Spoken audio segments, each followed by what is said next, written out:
इस कहानी का नाम है घमंडी का सिर नीचा। घमंडी का सिर नीचा ये एक हिंदी मुहावरा है जिसे इंग्लिश में प्राइड है जे फाल कहते हैं। इसका अर्थ है घमंडी कभी न कभी मुंह के बल गिरता है, इसलिए हमें किसी बात को लेकर किसी भी तरह का घमंड नहीं करना चाहिए। घमंड 1 मिनट में ही चूर हो जाता है।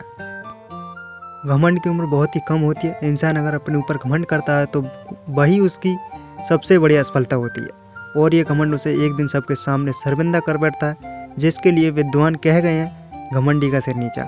हमें किसी बात को लेकर घमंड कर रहे हैं तो आप समझ लिए आप असफलता की ओर जा रहे हैं, इसलिए हमें किसी बात को लेकर घमंड नहीं करना चाहिए। घमंड बहुत ही बुरी बला है।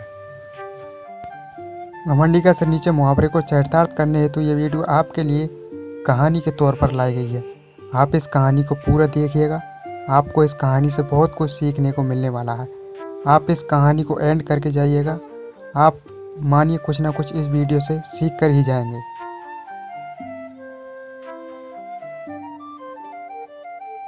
घमंडी का सिर नीचा नारियल के पेड़ बड़े ही ऊंचे होते हैं और देखने में बहुत ही सुंदर होते हैं। एक बार एक नदी के किनारे नारियल का पेड़ लगा हुआ था।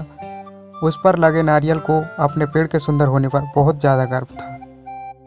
आप तो जानते ही हैं, जो आदमी ऊंचा होता है वो हमेशा अपने आप पर घमंड ही करता रहता है। सबसे ऊंचाई पर बैठने का भी उसे बहुत मानता है। इस कारण घमंड में चूर नारियल हमेशा ही नदी के पत्थर को तुच्छ हुआ कहकर उसका अपमान करता रहता था। चाहे कोई भी हो, हमको उसका किसी भी तरह से कोई भी अपमान नहीं करना है।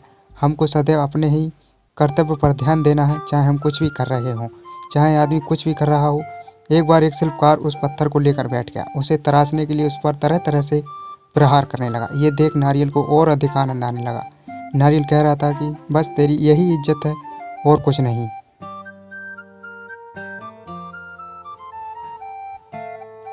उसने कहा, ये पत्थर तेरी भी क्या जिंदगी है।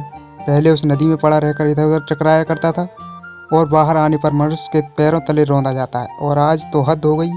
और देख कैसे एक शिल्पकार तेरे ऊपर छेनी और हथौड़े से कैसे किस तरह से प्रहार कर रहा है। तेरा दर्द नहीं हो रहा है?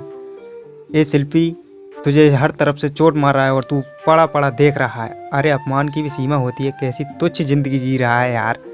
अगर मैं होता तेरी जगह तो मैं ऐसा नहीं होने देता। और देख मैं हूँ कितनी ऊंचाई पर हूँ और मुझे कोई हाथ नहीं लगाता। मुझे देख कितने शान से ऊंचे वृक्ष पर बैठता हूँ।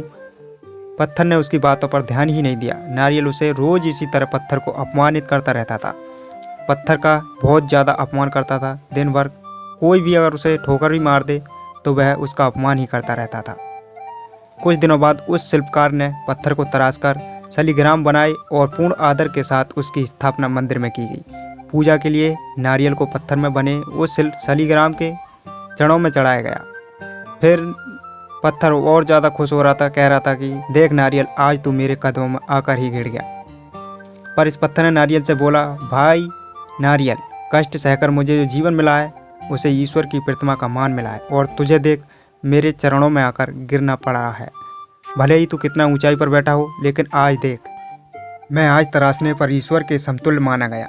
जो सदैव अपने कर्म करते हैं वे आदर के पात्र बनते हैं, लेकिन जो अहंकार का घमंड का भार लिए घूमते हैं वो नीचे आ गिरते हैं। और एक तू है, तूने जो इतना अहंकार किया था और देख आज तू नीचे गिरा है।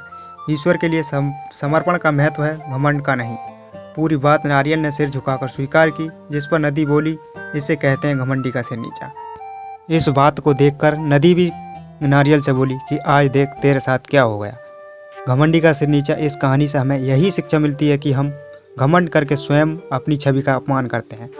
घमंड मनुष्य जीवन के लिए एक शत्रु की तरह का है जो हमेशा उसके लिए विनाश का मार्ग बनाता है। घमंड एक ऐसी चीज़ है, मनुष्य को अंदर ही अंदर घुनता रहता है। कहते हैं ना सफलता मिल जाती है, लेकिन जो सफलता पर घमंड नहीं करते वे वास्तव में सफल होते हैं। घमंडी व्यक्ति कितना भी ऊपर उठ जाए, एक दिन वो नीचे आकर गिरता है, और उस वक्त जो उसका अपमान होता है उससे बड़ा श्राप उसके लिए और कुछ नहीं होता। अगर आप अपने ऊपर धन या दौलत का घमंड कर रहे हैं, अगर किसी व्यक्ति को तंग कर रहे हैं, तो वो व्यक्ति आपके लिए श्राप भी दे सकता है। घमंड एक ऐसा भाव है जिससे मनुष्य कब फंस जाता है उसे इसका भान भी नहीं रहता। इसलिए सदैव अपने जीवन का अवलोकन करता रहना चाहिए।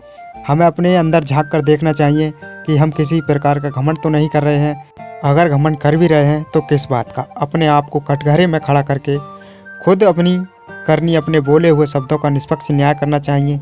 और अगर आप खुद दोषी पाते हैं तो गलती को स्वीकार करें और समय रहते उस गलती के लिए क्षमा मांगें। हमने किसी भी तरह का किसी से कोई अपशब्द तो नहीं कहे हैं, उसका हमें ध्यान रखना चाहिए। घमंडी का सिर नीचे ये मुहावरे की कहानी आपको कैसी लगी कमेंट बॉक्स में लिखें। साथ ही इस वीडियो को लाइक करें और चैनल को सब्सक्राइब करें और अपने सभी दोस्तों के साथ शेयर करें। धन्यवाद।